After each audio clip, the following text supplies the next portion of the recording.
because you have to look up the definition of the word anarchist before thinking that that means something bad. Now, we were talking about meta-language.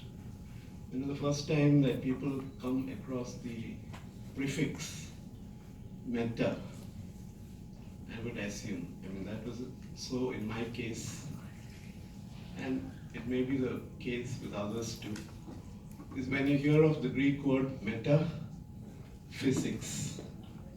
and maybe if you read Kafka, you also come across metamorphosis. I would like to tell you that I researched in Samuel Beckett, and I had used the word meta poetry because this was about the same time that Linda Hutchins or Linda Hutchinson. My memory is a bit vague because I read this book maybe 30, 40 years back, something like that. It's probably not true, it's an exaggeration, it's hyperbole. She had brought out a book on meta-fiction. So, we have all these words now, forming a kind of chain, starting with meta-language. But, what I'm really interested in is the idea of analyzing meta-structures. I think Shantanu was saying that, it's something like an X within an X or an X without an X. I think that, after something like deconstruction or post-structuralism, yes, we are all used to talking about frames and context. How the same object can have many different frames, and how the same how the same text can have any number of contexts.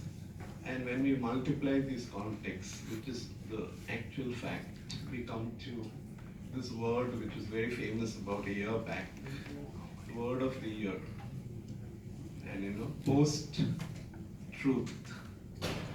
So probably I should start by asking the question that Pilate asked, and he would not stay for an answer, which is, what is truth? What is truth? You're talking about nation, the concept of the nation. But is there really anything called a nation? If you read the Rig Veda, and you really find the word Rashtra in it, it's good to go and try to find out. Maybe Professor Google, will help you. Since we speak about, having a Vedic tradition, which of course is different from Vedanta. But to come to the point, you have these discourses now. And the main point I understood was something like the education system needs to be revamped if India is to progress. Another point is the common Indian is irrelevant. He's an irrelevant Indian nowadays because someone else makes the decisions and does things. But India is going forward despite the uncommon Indians. And I mean the politicians and the bureaucracy and those who are in power. India is going forward because of the common Indians, and not necessarily because of the powers that be. And when we speak about revamping the education system, I fully agree. I don't remember getting into any class in pre-degree or BA or MA or anything, because it is all irrelevant. What I picked up, I learned by interacting with people and by reading books. How does it help me to know that, these books that we spoke about, you read Heart of Darkness, and you talk about the white man's cruelty to the black man. But that's not Dalit literature. That's not talking about how Indians oppress other Indians. So it's comfortable, to sit somewhere else and talk about how someone else is oppressing somebody else somewhere. Because it gives you a sense of superiority, and it helps you to kind of say, we are better off, instead of trying to do something about something which is right next to you, where you could actually do something about it.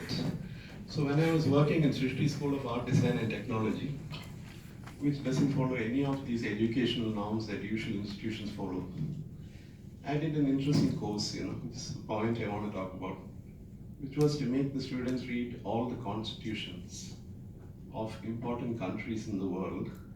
And there were about 20 students in this class.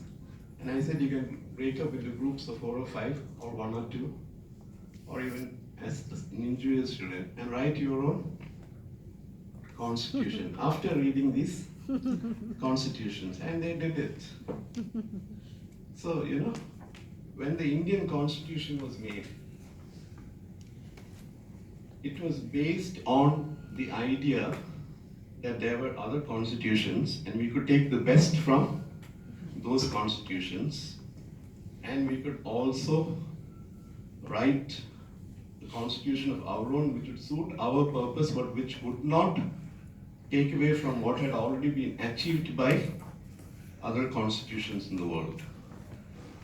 And such a constitution was formed. So you can say that this was something really modern and radical, because it did not look inside, but it looked all over and all around to get that constitution in place.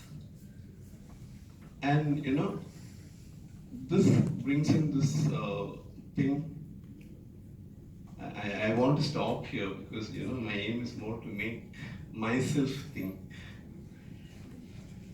How when we speak, for example, I said post-truth, how everything has not just one side, not just two sides, but a multiplicity of sides, a plurality, which is something that's often forgotten when we discuss the very term meta or meta structures.